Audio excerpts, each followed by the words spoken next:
I think it's safe to say that by now I've reviewed over 2 dozen tripods, and about half of that I really enjoyed. But this is the first time that I can say that even before opening the box, I was surprised by a certain tripod. So in this video, let's talk about the new Smallrig AP-02 FreeRover travel tripod.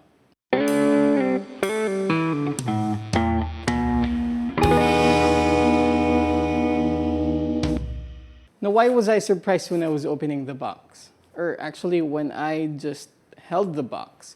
Well, it's because it's really light. And as you can see right now, it just looks like I'm holding maybe a medium-sized umbrella. And that is what it feels like carrying it as well. But to be perfectly honest, I did ask my friends from Smallrig to send this one over because I really was interested by simply how it looks. As you can see, this has a metallic matte blue finish and it's made out of aluminum.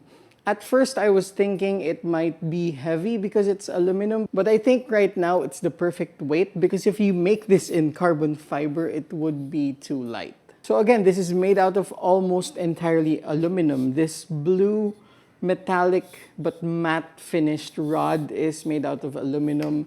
The locks are made out of aluminum. This knob is made out of aluminum. And even the ball head is made out of aluminum, except for one. And I guess I'm going to start with my least favorite part of this tripod, and that would be the clip locks. I really like twist locks. I say that almost every time I review a tripod, but that's actually beside the point of why I don't like the clip locks on these.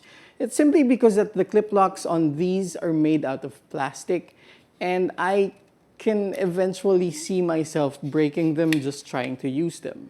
The second reason is that I'm just not too sure why they would put plastic clip locks on these when the design from here all the way here looks really good because of the aluminum. With the mix of the blue and the silver, that on its own was already very interesting looking for me. Now, if these were metal clip locks and maybe if they had the same colorway as these, then I'd be perfectly fine about it.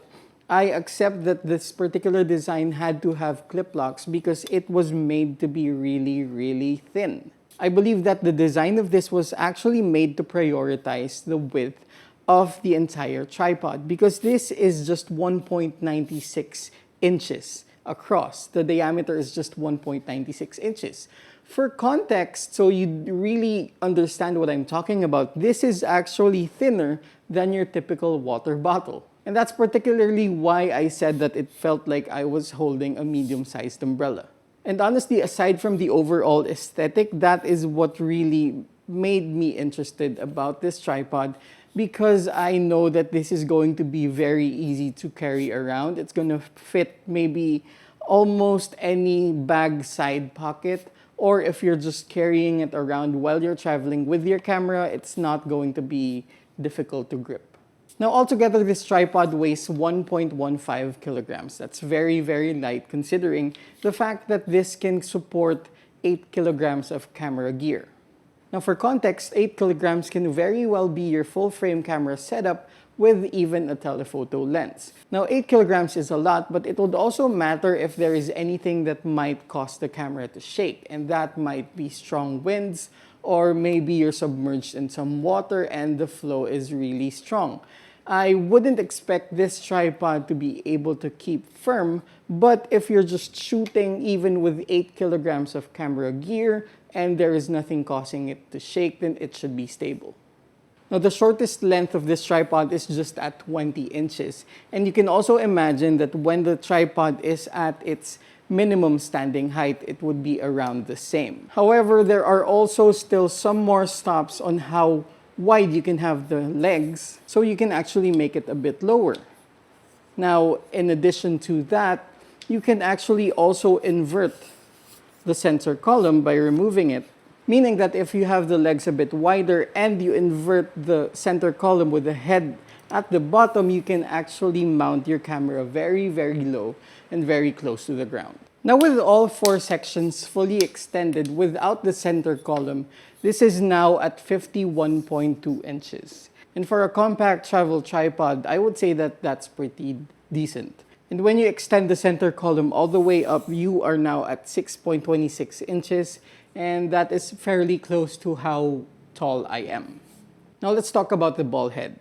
I found this quite interesting because it doesn't look like your typical ball head. There were a bit of changes to the design, but I totally understand why.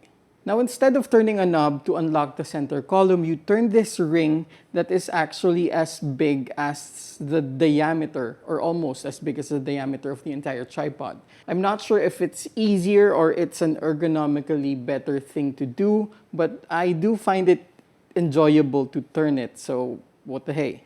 Now, it still does have a small knob for panning the head right here. And I say it's small because this is basically the smallest, or always the smallest, knob on any tripod head.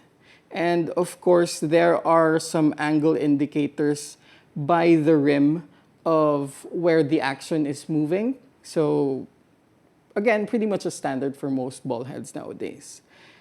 And of course, this also has another knob for the quick release right here.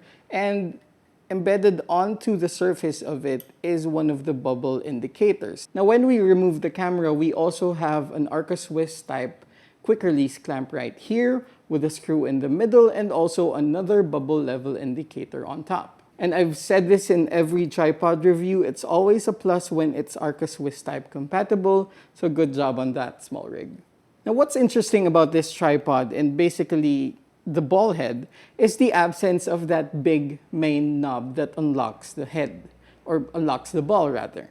This instead has just one clip that unlocks the head, and when you have it fully unlocked or fully locked, that clip actually rests on the side of the surface of the ball head, meaning that it actually took away the bulk of the knob that was supposedly there. Now, this is just me, but I'm guessing that that was a decision made by the brand so that the diameter of the ball head will be thinner and can be a good match for the very, very slim diameter of the tripod body. Now, that's also a good thing because you don't have the tendency to over-tighten it or the other way around, over-loosen it and maybe even losing the knob altogether. Now, lastly, perhaps some of my most favorite features about this tripod would be around here in the central joint. Of course, one of the biggest things that makes it an attractive tripod would be how this lock was designed.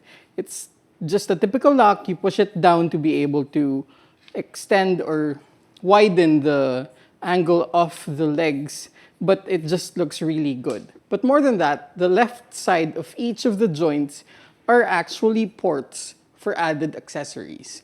So each one of these can actually take in accessories, just like this one that I put here on one side, which is a friction arm. So you can perhaps mount a portable monitor or whatever accessory that you'd want to put. And of course, this arm is also from Smallrig, but you can also use other brands because at the end of the day, it's just a screw thread. I personally think that these ports should be standard when it comes to tripods nowadays, and it's a good thing that Smallrig actually put that in this one. And there we go. This is the Smallrig AP-02 FreeRover tripod. I personally think that it's a good option, especially considering the price. It's a tripod that you can use when you want to travel light. Of course, it's not a tripod that you want to use for heavy-duty stuff. It's not a tripod that you're going to want to submerge in like shooting very rugged seascapes or very windy situations. But for everything else, may it be for just a quick long exposure shot or maybe just travel photos or anything in between, then this is definitely something that will be very convenient to use. There we go. This is the Smallrig AP-02 FreeRover. If you have any questions or comments or whatever, leave them down below in the comment section. And of course, if you're new to the channel, my name is Nicco Valenzuela. I'm a landscape and architectural photographer, and this channel talks about those things plus the gear that revolves around it. If you're new to the channel, don't forget to click the subscribe button and the notification bell. But in any case, thank you for watching.